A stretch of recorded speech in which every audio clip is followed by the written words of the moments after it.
Oi pessoal, para quem não me conhece, eu sou Cecília, psicóloga dedicada à prevenção ao bullying.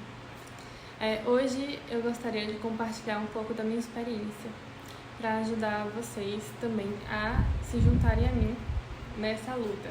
Para começar, eu preciso contextualizar vocês sobre o que é bullying. Bullying é um tipo de violência, mas ele se difere porque no bullying existe repetição, ele acontece na relação entre pares e existe ali uma desigualdade de poder.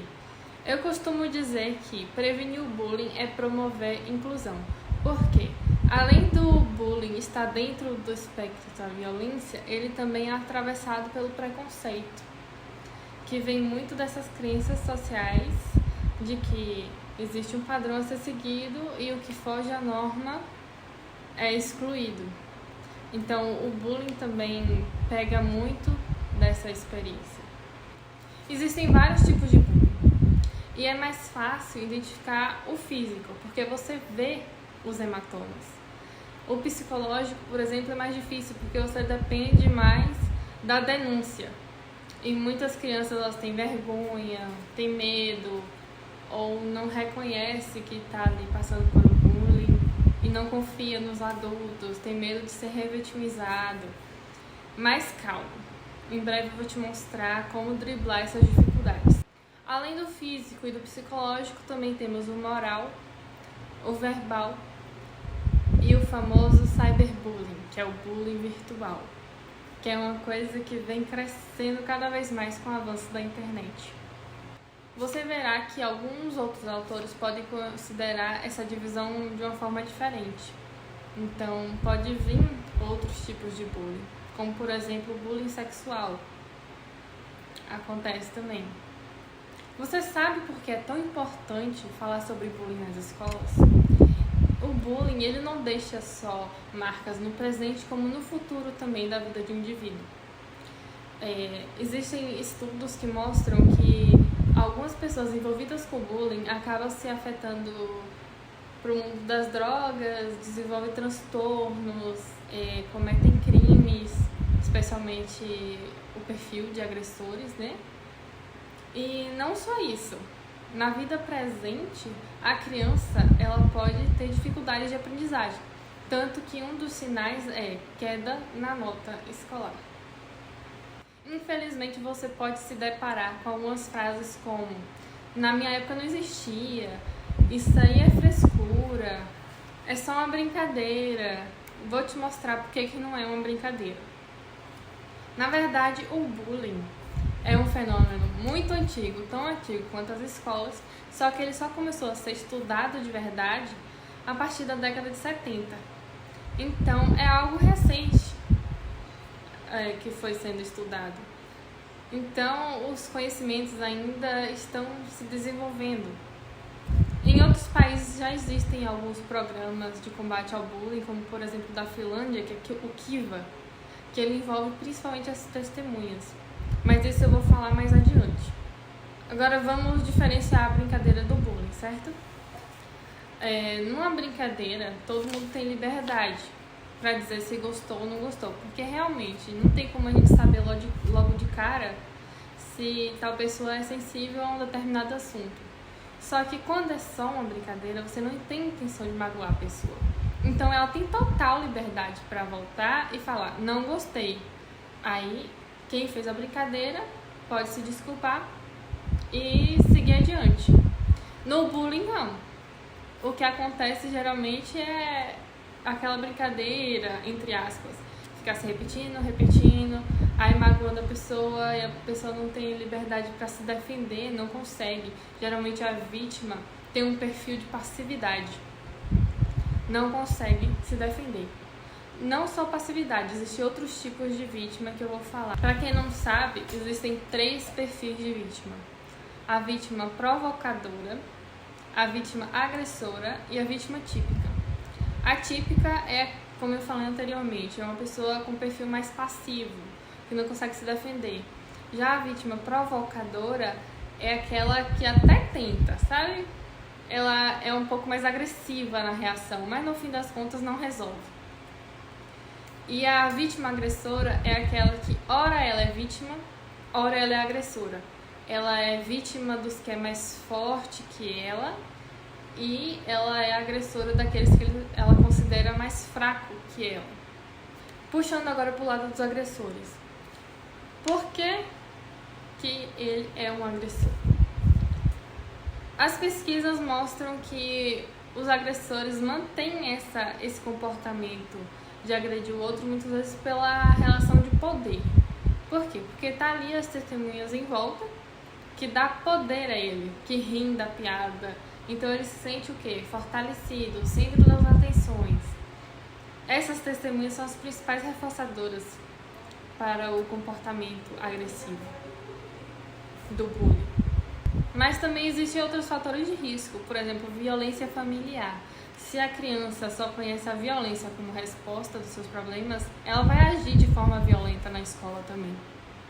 Se é uma criança que não tem limites ou dificuldade de sentir empatia pelo outro, então esses perfis têm mais facilidade para se envolver enquanto agressor.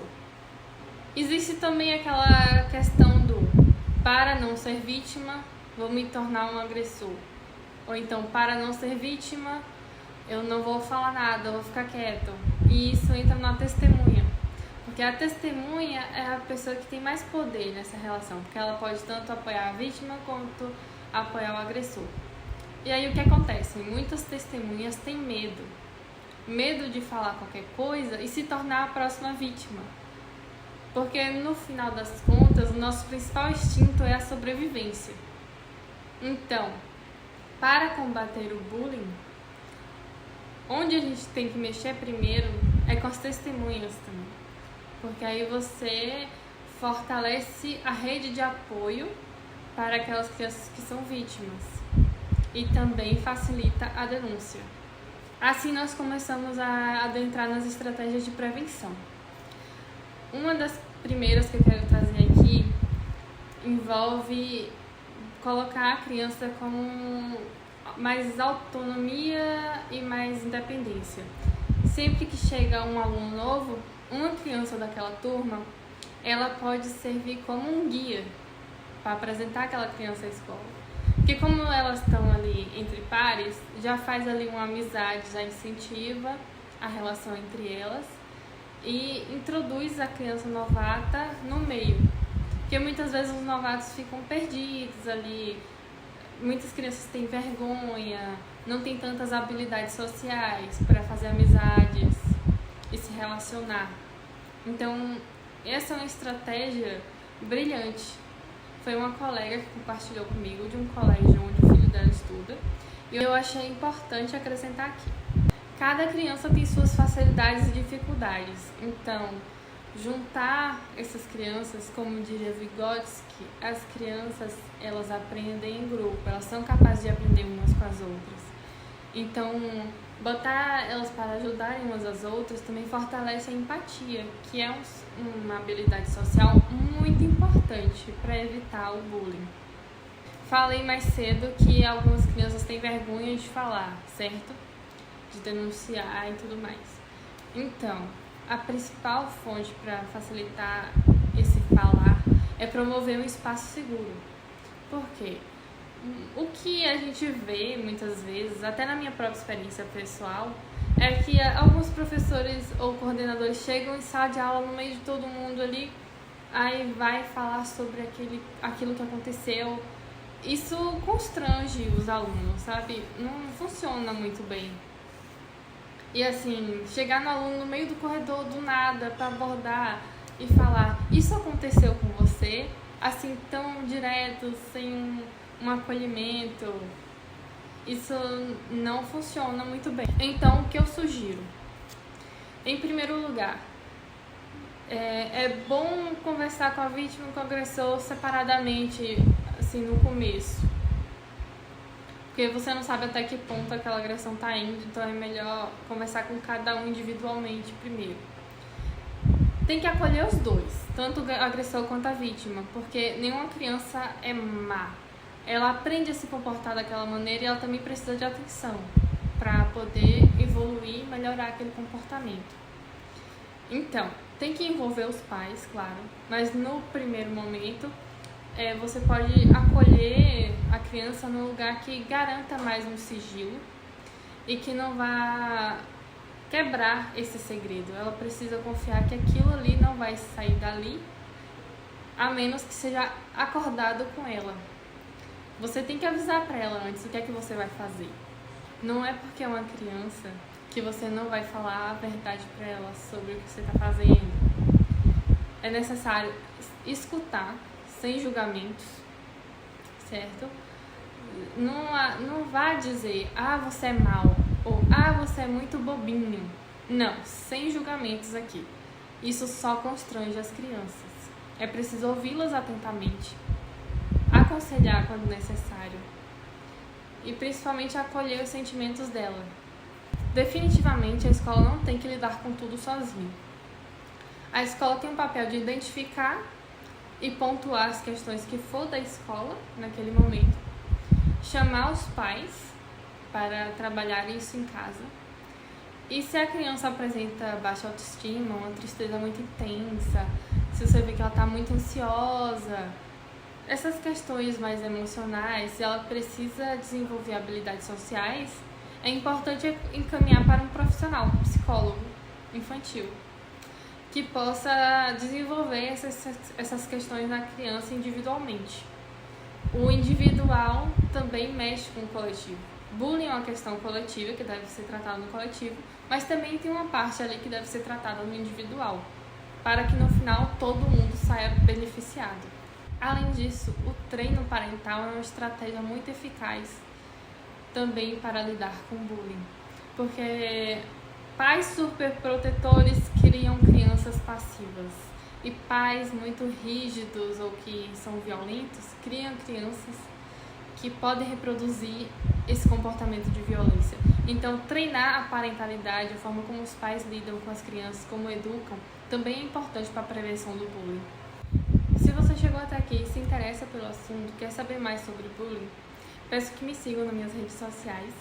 E para quem não sabe, eu também tenho um e-book sobre prevenção de bullying, que eu abordo de maneira mais aprofundada, com alguns instrumentos para poder ajudar na prevenção. Agradeço a todos que chegaram até aqui e peço que deixem o seu like e os comentários sobre o que achou dessa aula. Até mais!